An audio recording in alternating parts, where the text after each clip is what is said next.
Welcome to one of our Cambridge Safety Take 5 Minutes for Health and Safety videos. So take just 5 minutes. In this video, we're going to look at assessing the risks of hand-arm vibration. So hand-arm vibration, what is it? When we've got vibration, we've got things either spinning or sliding or impacting, but something is moving around a fixed position. It might be moving sideways, up and down, or vertically. And that force is fluctuating, it changes. If you're holding something down on a grinding wheel, it spins and pushes you away. You carry on exerting some force. So you're currently having a battle with you exert some force, the equipment exerts some force to push you away. So it's about spinning and acceleration, but it's things moving around a fixed position. We have some legal requirements, the Control of Vibration at Work Regulations 2005, and these were the first regulations and legal requirement that we actually had on to control vibration. In terms of our risk assessment, we are going to do a risk assessment, but it's not necessarily just following the simple 5 steps, because this is a more technical hazard. We are identifying some hazards, but what do we actually mean in terms of that? So we need to look at what type of equipment is being used. Is it a grinder? Is it a circular saw? Is it a combination of different equipment? We need to observe that equipment being used so we can understand how people are actually working, how they're being exposed, how they hold the equipment. Has it got one handle? Has it got 2 handles? Is it one of their hands that actually exerts more force? We can get information on the magnitude or on the vibration levels. We can measure a range of things in vibration, but we tend to measure what we call the acceleration, and the acceleration is measured in meters per second squared. You can get this information from the manufacturer. There's also websites where they've actually tested a range of different equipment, but bear in mind the information from the manufacturer is assuming the equipment is reasonably new and in good condition. The older your equipment is, or if it's got blades that are not very sharp, etc., the likelihood is the vibration levels will be higher. We might need to measure the vibration, but the problem is you could measure the vibration today, measure it tomorrow, and depending on how the equipment is being used, the vibration levels will be potentially different. What we're really looking for is a ballpark figure. Roughly, what level of vibration is this equipment actually generating? We talk about the trigger time. This is not the time that we're using the equipment, but the actual time that we're holding the trigger, holding the buttons, and the equipment is being vibrating and we are being subject to vibration. People might say, oh, well, I do that job for 6 hours a day, 7 hours a day, but they're not necessarily operating that machine and holding the trigger for that period of time. You can get little devices that you can connect to the people and to the equipment that will then measure the trigger time, as opposed to people saying, oh, I was using that equipment for an hour or 2, etc. What we're looking for, therefore, is the duration of exposure. What am I doing and for how long? That can help us identify, because the longer we're using the equipment, that's going to increase the risk. We've got a number of synergistic effects which act with vibration, i.e. 1 + 1 equals more than 2. If the environment is cold and you're cold, that increases the risk.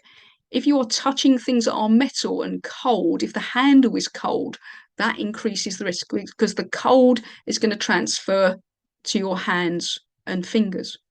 What's the condition of the equipment? If the equipment is brand new, it's going to tend to be in good working order. It's likely to vibrate less. If it's very old, or the drill bits or the blades are blunt, it's going to vibrate higher. So these are all things that we're looking at will help us identify the hazards, the things with the potential to cause harm. Equally, how much force do we need to use when we're actually holding the equipment? The more force we have to apply. We also think about the ergonomics of the task. Are we having to twist our hand or hold it at an angle? All of those body movements on the hand and the arm could increase the risk if we are being subject to vibration. So that would be what we would call a synergistic effect. Poor ergonomics and vibration increases the risk of ill health. We've looked at a few hazards. Then we've got to think about the individual. So how many employees have you got at risk? Is it just one, or is it a number? Have you actually had anybody who's got hand-arm vibration syndrome or other ill health effects, because they would be at particular risk. It's about identifying if you've got any particular vulnerable people. Equally, when we're estimating people's exposure to vibration, don't just think about an ordinary day. Do they work extra hours? Are they likely to work overtime? Because the longer that they're exposed, the higher the risk. If we've had any health surveillance completed, what are the results of that? Has it shown any particular problems? Are those problems with one person, or perhaps associated with the use of one particular piece of equipment, or one particular work activity? Have we got anybody with existing ill health conditions which could be affected? If people have blood circulation problems, Raynaud's disease, these types of things, they can be at greater risk if exposed to high levels of hand-arm vibration. As I mentioned, that's what's called a synergistic effect. Equally, are our staff just using one grinder, one circular saw, one chainsaw, or are they in a typical day or a typical week being exposed to lots of different equipment? The more different types of equipment, again, that increases the risk. As part of our risk assessment, we identify hazards, we look at who's at risk, and then we look at controlling the risk. Now, when we do this, we separate this into existing controls and new controls, but let's just presume we haven't done anything at all previously. We're going to look at controlling the risk. So can we use an alternative work method? Rather than a hand-operated digger, can we use a rider-operated digger? That will reduce the risk. Just replacing old equipment with new. Automatically, suppliers and manufacturers have legal duties to produce equipment that minimises vibration. Just replacing an old piece of equipment with a new one should reduce vibration levels, and in some cases that's quite considerably. A bit of job rotation, rather than one person using the high vibration tool all of the time. Let's have, sometimes they call it cell operation, where people just use the high vibration tools for a very, very short period of time. Making sure people are trained on the correct use, because if you use it in the correct way, again, the vibration should be minimized. If the equipment is designed for you to hold it with two hands and you only hold it with one, you will be getting significantly more vibration. Training people and reminding them to exercise their hands and arms when they're not using the equipment. It encourages blood flow. It keeps your hands and your fingers warm. The main thing is we want to keep the body warm. If your body is warm, then your blood will circulate effectively round to your hands and feet.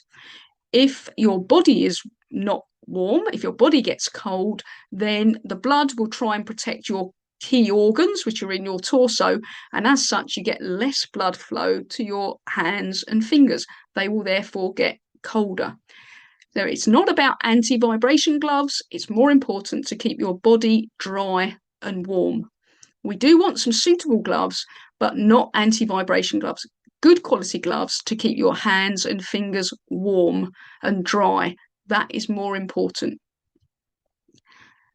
Any solutions that we come up with, whether they're technical or administrative, remember to involve and consult your workforce. They might have some good ideas on how we can change the task to minimize vibration. You know, it's a chronic, it's potentially going to stay with you forever if we allow it to get more serious.